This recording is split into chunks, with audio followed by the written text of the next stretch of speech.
Senhor me deu essa palavra hoje, e a essência desse capítulo, do que diz respeito à carta do apóstolo Paulo à igreja de Corinto, a essência é essa palavra do contentamento, que na verdade é um constrangimento que ele representou sobre aquela igreja, que no entendimento dele era legal, porque se tratava de um constrangimento com objetivos de doutrinação e disciplina para aquilo que a igreja estava vivendo naquela época, que não estava em conformidade com a fé. E Paulo deixa claro a importância desse constrangimento no que diz respeito à salvação de Cristo e à disciplina daqueles que estão aqui, como também isso, que por quem for representado esse tipo de coação, de doutrinar, de discriminar certas coisas que Deus não se agrada internamente dentro da igreja, que não seja por violação de direitos e liberdades, mas com o objetivo de edificação e formação dessa igreja para Cristo. Eu quero dizer, de que ela esteja apropriada para servir a Cristo. Então, alguns detalhes que eu vou tratar aqui nessa noite com os amados irmãos, que eu entendo que alguns pontos que eu vou apresentar à igreja aqui, também deixa clara a realidade da igreja do que diz respeito a esse mundo e mundo contemporâneo, porque nós estamos vendo a ápice dessa discussão, né? Porque você não pode falar nada e se dirigir a ninguém, que já é uma ilegalidade, que já é uma forma de violência e ofensa, expressar opinião própria. Tá certo que nós somos extremamente contra a qualquer tipo de quebra de liberdades e direito individual, ok? Mas nós estamos vivendo um regime onde o pensamento e a linguagem é coletiva. E meio que a sociedade está intimidada até mesmo a ter um pensamento e um certo julgamento individual. A igreja está virando, obviamente, objeto desse regime. Nós estamos sendo constrangidos a também ter esse tipo de preocupação, de não sermos tão diretos e tão incisivos quando pregamos e doutrinamos, mas todos sabem, tá, que o que divide essa instituição do mundo é a porta. Entra quem quer e quem entrar vai ouvir. Meu entendimento é esse. Tá? Entra quem quer. Ninguém é obrigado a ficar. Mas seja como for, levando em conta, né, que esse constrangimento legal que Paulo deixa claro aqui seja dirigido àqueles que assumiram responsabilidade com a igreja e com Cristo, é óbvio que todos que estão aqui responsáveis precisam ter, sim, a conduta e o comportamento exigido pelo Senhor. Levando em conta isso, igreja, não público, não sociedade, não indivíduo comum, mas aqueles que estão inseridos na instituição de Cristo, e eu me refiro ao corpo vivo dele. Amém? Bom, antes de entrar nesse detalhe, irmãos, da necessidade, da importância do constrangimento na experiência da fé, eu queria fazer alguns levantamentos aqui, que eu entendo que são importantes, porque dão uma dimensão do que era, naquela época, servir a Cristo pelas pessoas. E a dedicação dos primeiros irmãos, eu me refiro aos apóstolos, de se dirigir à igreja com essas preocupações de que aquilo que o Senhor havia falado e pedido a eles fosse cumprido. Paulo, ele é um retrato disso, dessa dedicação, desse zelo voltado para aquelas comunidades que estavam sendo abertas, e obviamente eram frutos missionários, para que todos que estivessem ali estivessem doutrinados e orientados. Esse zelo, essa preocupação, esse direcionamento de amar as pessoas com o evangelho do Senhor, isso é uma coisa rara nos dias de hoje. Tá? Que, como disse, alguns até interpretam como violência, mas para nós, aqui, é zelo. Eu vou chegar lá, mas antes de tudo, eu queria fazer essa pontuação de algumas coisas que eu acredito que são importantes para você. Porque quando a gente vê essa quebra, essa ruptura da igreja atual com aquela igreja modelo, a gente precisa parar e pensar e refletir sobre esse assunto. Que se houve essa quebra de padrões e atributos de igreja com aquela igreja, tá? Com a igreja de hoje, Jesus está na igreja de hoje? O entendimento é que não. Eu digo igreja no sentido ministerial. O entendimento é que não. Estão falando lá. Mas ele não está, porque para estar os mesmos elementos e atributos precisam existir.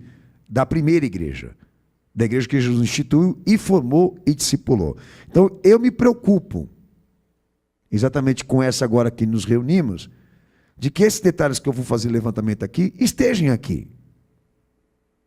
Precisam ser vistos. Porque nós não temos aqui autorização de governar, administrar esse ambiente, esse local, até esse plano aqui, da maneira como a gente quer. Eu costumo dizer no movimento, é uma prerrogativa de Cristo, a igreja vem dele e sai dele, e a autoridade dentro da igreja é ele, é Cristo. Então a gente não pode, de maneira nenhuma, acreditar que um lugar como esse aqui possa funcionar ou ser trabalhado com objetivos e propósitos da qual Jesus não seja a autoridade, ele não seja o fundamento, ele não seja a luz desse conhecimento. Porque se houve uma alteração de procedimento e conduta e doutrina e código ministerial, caramba, nós estamos fingindo aqui, porque ele não está aqui. É simples assim, é técnico, é lógico. Tá? Ah, mas e a presença espiritual dele? Senhores, não existe presença espiritual. Existe história. A carne dele, a vida dele está na história. O que ele deixou para ser pregado dentro da igreja está marcado na história. A realidade espiritual é íntima, a realidade espiritual é pessoal. O que eu estou falando aqui é outra coisa. O que eu estou dizendo aqui é procedimento de como esse processo deve ser vivido e tocado na vida das pessoas. A igreja representa, entendeu?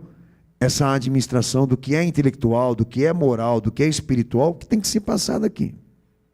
Mas enfim, meu objetivo é esse aqui, com o que eu vou falar agora. Bom, 2 Coríntios 8, 23, aparece o nome de um irmão aí, um nome chamado Tito. Paulo menciona o irmão, e a presença de Tito ali, para Paulo, representava uma espécie de cooperação das atividades missionárias de Paulo. Tá? Era um irmão convertido, Paulo o estimava e o reconhecia como irmão na fé excelente. Tá? E qual a relação de Tito com essa carta e, ao mesmo tempo, também com a igreja de Corinto? Porque fala-se na carta por Paulo, e por isso Tito é mencionado, que Tito ficou incumbido por Paulo de trazer certo relatório sobre a situação da igreja de Corinto, enquanto Paulo estava ausente. Eu entendo que esse relatório chegou nas mãos de Paulo, quando Paulo já havia saído de Corinto, se despedido da igreja lá. E Tito foi e entregou esse relatório em mãos dele, e eu vou explicar por quê. Porque havia acontecido uma coisa lá, dentro da igreja, depois que Paulo partiu, que Tito achou importante Paulo saber, que era um fruto até mesmo das ações e do trabalho de Paulo ali dentro daquela igreja, que eu vou explicar para os irmãos aqui. Amém? E isso, em 2 Coríntios 7, do verso 6 ao 14, eu não vou ler, menciona-se que esse relatório chegou às mãos de Paulo depois de sua partida. Bem, quando Paulo recebe esse relatório da igreja e do comportamento dela mediante as exortações e pregação de Paulo, na carta, quando Paulo lê, ele expressa gratidão e alívio por isso, por saber, por carta e relatório, que o comportamento daquela igreja havia mudado, do que diz respeito aos acontecimentos que ela estava antes. Isso no versículo 6 e versículo 7, de 2 Coríntios capítulo 7 mesmo. Bom, e por que Paulo se diz aliviado e feliz? Por saber nesse relatório que Tito trouxe a ele, que a igreja havia mudado seu comportamento depois que ele partiu. Porque ele havia tido uma experiência muito frustrante com essa igreja. E pelo que ele tinha, na verdade, visto dentro dela.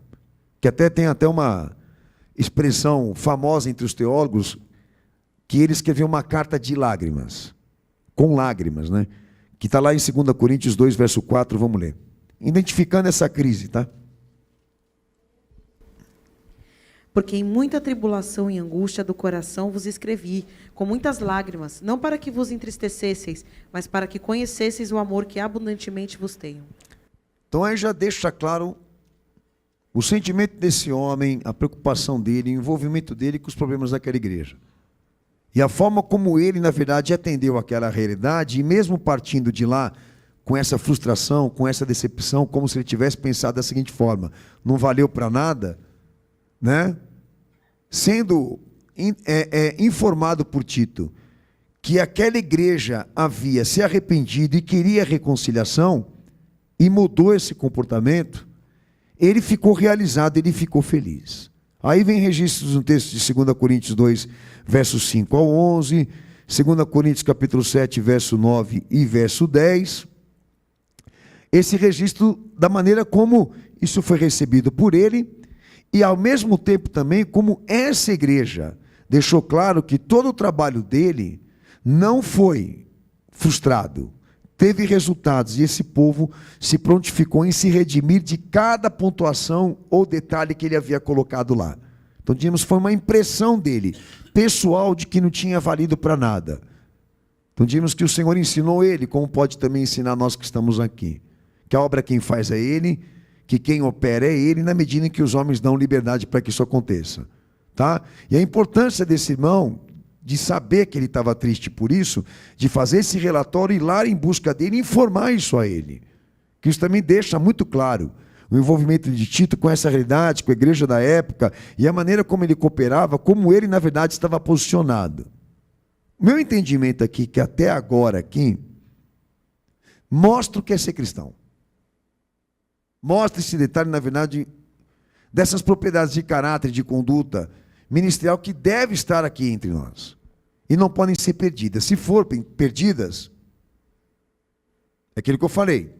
Está servindo uma outra coisa, menos Cristo. Aí no texto de 2 Coríntios 7, versos 6 ao 7, e do 13 ao 16, né, Paulo até dizia que ele estimava um dia voltar lá para aquela igreja e encontrar uma igreja rebelde, que quer dizer que ele não tinha, né, nele convencimentos de que aquele trabalho que ele havia aplicado sobre a igreja e o que ele havia dito lá e ensinado lá, houvesse resultados e efeitos positivos dessa igreja se converter, se retratar e mudar. Que até ele já estimava encontrar da próxima vez uma igreja que estivesse armada contra ele e posicionada realmente em destruí-lo. Então o Senhor fez a obra lá, é isso que eu quero deixar claro para vocês. Porque essa igreja se prontificou, ela se posicionou em ouvi-lo, como também isso, trabalhar em cada uma destas pontuações ou acusações que ele entendia, que para uma igreja que se diz servir a Cristo, não pode ser visto esse tipo de coisa dentro dela. Até aqui tudo bem, meus irmãos? Amém, Jesus? Ok. Quais eram essas ameaças que estavam sobre essa igreja? Aí eu vou pontuar alguma delas aqui. Paulo acusava essa igreja de ter esquecido, como também não ter compreensão de determinadas afirmações básicas da fé. A igreja estava convocada por ele a uma unidade de parecer e pensamento. Definindo, vou ler o texto agora, que a verdadeira sabedoria é Cristo. A irmã vai abrir o texto para mim de 1 Coríntios 3, 5. E o que existia lá? Uma quebra de centralidade e autoridade de Cristo. A quebra que o pastor eu falo quebrou a autoridade dele sobre a igreja e passaram para outros. Porque o pensamento, o discurso, o conteúdo já não era mais de Cristo, já estava sendo produzido e formulado por pensamentos diversos. Foi a primeira pontuação que Paulo fez contra aquela igreja, que eles haviam se apartado de Cristo e passaram a ouvir mais a homens do que o próprio pastor, do que o próprio Jesus, do que o próprio Senhor, que é um erro que estava lá e hoje prevalece nesse universo chamado igreja. Tá? Prevalece, é o que a gente vê acontecendo direto. A irmã vai ler o texto aqui, já acompanha. Pois quem é Paulo e quem é Apolo, senão ministros pelos quais crestes, e conforme o que o Senhor deu a cada um? Em 1 Coríntios capítulo 4, versículo 5, eu só estou lendo o versículo, mas é todo o capítulo, tá? E o 4, 5. Portanto, nada julgueis antes do tempo, até que o Senhor venha, o qual também trará à luz as coisas ocultas das trevas, e manifestará os desígnios dos corações, e então cada um receberá de Deus o louvor. Amém. Como outros textos, você na verdade pode buscar esse tipo de apelo dele em relação à igreja, de saber que naquele momento o que ela estava ouvindo, o que ela estava aprendendo da igreja, não havia respaldo, semelhança, não havia sujeição a nada daquilo que Jesus pregou. A autoridade é Cristo no pensamento. A autoridade é Ele na regra da fé. E Paulo pedia à igreja que essa centralidade fosse novamente direcionada para o Senhor, e a igreja não ouvisse mais nenhum tipo de conteúdo ou pensamento filosófico. Note, ele está fazendo esse apelo para a igreja. Parte de quem? A iniciativa de corrigir isso. A igreja. Aqueles que estão aqui. De exigir. De ter essa postura, de ter esse posicionamento, de ter essa posição. Além disso, se apontava por Paulo lá também uma situação incestuosa de um indivíduo lá com a sua madrasta consentida pela igreja. Questões de processos judiciais surgidas ali entre irmãos, de irmão contra irmão na fé. Comportamento sexual condenável, sendo praticado por alguns fiéis. Atividades indignas de participantes no culto, especialmente na Santa Ceia, que ele corrige também, que havia desordem. Tá? Em alguns momentos ali, não para vocês poderem entender o que o pastor está falando aqui, prevaleciam-se lá emoções. Tá? Havia uma certa desordem emocional ali entre eles quando se manifestavam. Ou manifestavam, né? Manifestavam-se no culto. E irreverência. Então, tanto a desordem e a irreverência estava lá, e Paulo tentou exatamente em cartas orientar, e até os irmãos vão lembrar que quem falasse em língua, houvesse alguém que interpretasse, né?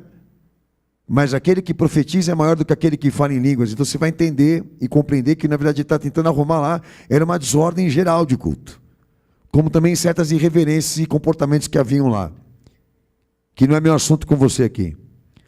Um consumo de alimentos vendidos e consagrados a ídolos, a religiões, como também a participação de fiéis em cultos pagãos. Que ele também tenta exatamente